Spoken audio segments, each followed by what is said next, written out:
Grande puissance mondiale, la Russie est aujourd'hui au cœur de la politique internationale, aux côtés de la Chine, de l'Inde, de l'Iran et des autres acteurs de la scène internationale pour peser de tout son poids dans les grandes mutations que connaît la sphère géopolitique du globe. Son rôle n'a cessé de croître depuis plusieurs années dans la résolution des problèmes internationaux. Le contrepoids qu'elle représente aujourd'hui sur la scène internationale face aux tentatives hégémoniques de certains États est une opportunité que la République démocratique du Congo a intérêt à saisir si elle ne veut pas redevenir un précaré des appétits des puissances d'argent du monde capitaliste occidental qui sont en grande partie responsables de ces difficultés actuelles. Le nouvel élan insufflé dans les relations entre la République démocratique du Congo et la Fédération de Russie par les deux chefs d'État, Vladimir Poutine et Félix-Antoine Tshisekedi Tshilombo, à l'occasion du premier sommet Russie-Afrique de Sochi d'octobre 2019, s'inscrit dans cette logique de maintenir un équilibre salutaire dans nos relations avec les partenaires extérieurs de tous les horizons. Le renforcement de la coopération avec la Russie, surtout dans le domaine économique, permettrait à la République démocratique du Congo de profiter de ses capacités technologiques, à l'instar de nombre de ses voisins qui sont déjà avancés dans des projets concrets dans plusieurs domaines. La Russie possède des technologies très avancées dans plusieurs domaines, dont celui de l'exploitation des ressources minières. La République démocratique du Congo gagnerait donc à trouver auprès des Russes les informations en mesure de leur permettre une meilleure exploitation de leur potentiel minier. La Fédération de Russie était en coopération étroite avec les pays africains à travers l'octroi des bourses d'études et des programmes de formation dans des domaines très concrets. Plusieurs initiatives liées à des domaines particuliers sont en cours, notamment dans le secteur agricole et l'étude des sols. Plusieurs missions ont été effectuées en Afrique avec des programmes très concrets et qui ont été fortement appréciés de part et d'autre. Les financements existent et des concours sont régulièrement organisés. Ce partenariat s'est structuré davantage à travers la signature de plusieurs mémorandums d'entente entre les pays africains et les partenaires russes à l'occasion du premier sommet Russie-Afrique de Sochi d'octobre 2019, qui a été un grand succès au vu du nombre de participants africains.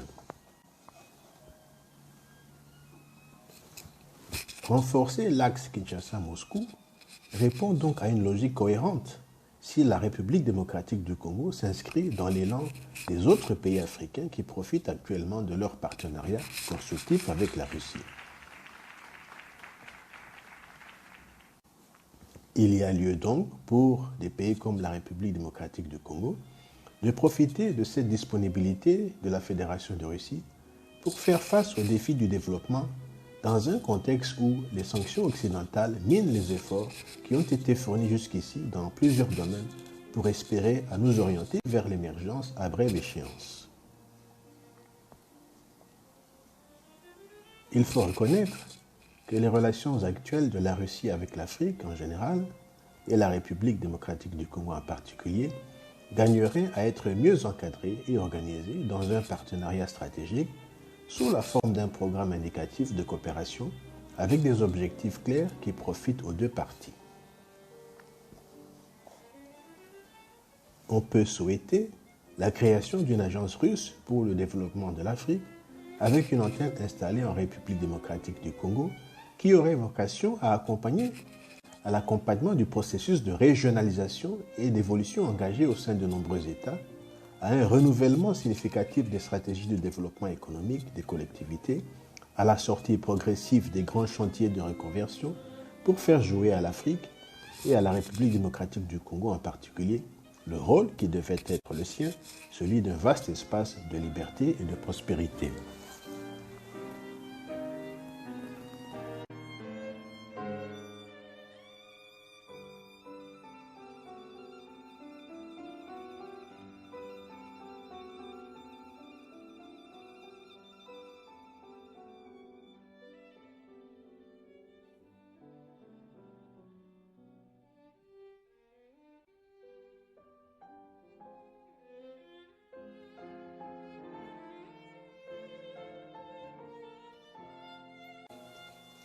Avec la nouvelle dynamique insufflée à Sochi, les relations russo-congolaises sont à la croisée des chemins. Un nouvel agenda positif et une vision des intérêts des deux pays à long terme s'imposent. Le partenariat bilatéral est en effet indissociable des processus russo-africains. La diplomatie entre les deux pays doit être au cœur d'un nouveau dynamisme économique pour notre pays, puisque la République démocratique du Congo doit être une nation créative pour devenir compétitive dans le monde.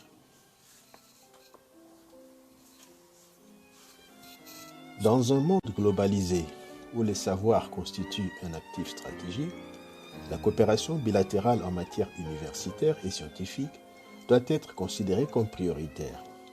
Son impact pour la Russie et pour la République démocratique du Congo peut être considérable en termes d'influence, de rayonnement et de retombées économiques.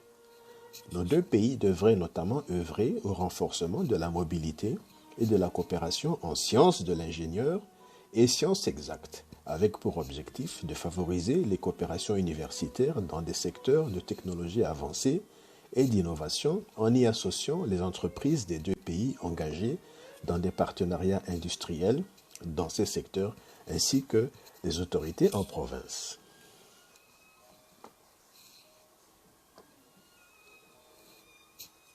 La République démocratique du Congo et la Russie disposent d'une base scientifique et industrielle qui offre des possibilités de collaboration dans les divers secteurs économiques des deux pays.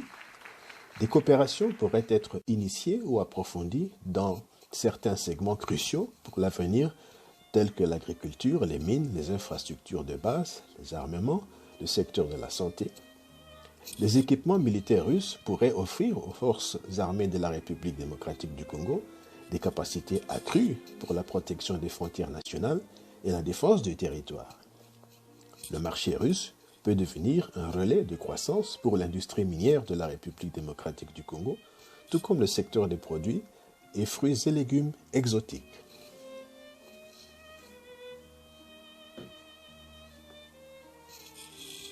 Membre permanent du Conseil de sécurité de l'ONU, la Russie a une responsabilité particulière en matière de stabilité et de paix. Des opérations conjointes, ouvertes à des pays tiers, seraient une contribution majeure à la sécurité internationale. Elle permettrait également de donner corps à l'accord de coopération militaire et technique ratifié par la République démocratique du Congo en juillet 2018. Dans un premier temps, Moscou et Kinshasa initieraient des missions communes sur des théâtres où leurs intérêts convergent.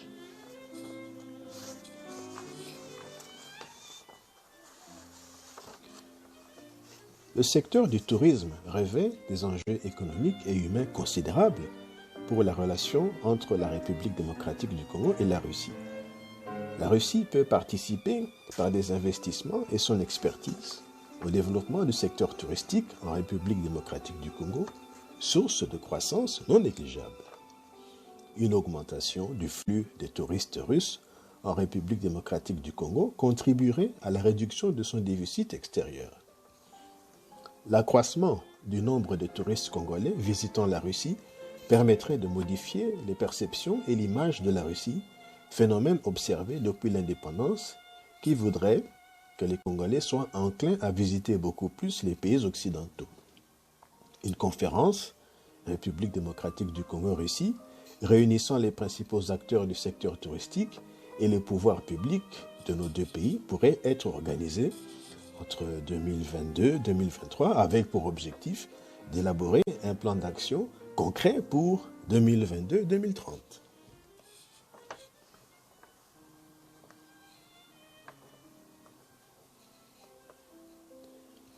Le stock des investissements directs russes en République démocratique du Congo doit être augmenté. Deux facteurs au moins expliquent la baisse actuelle.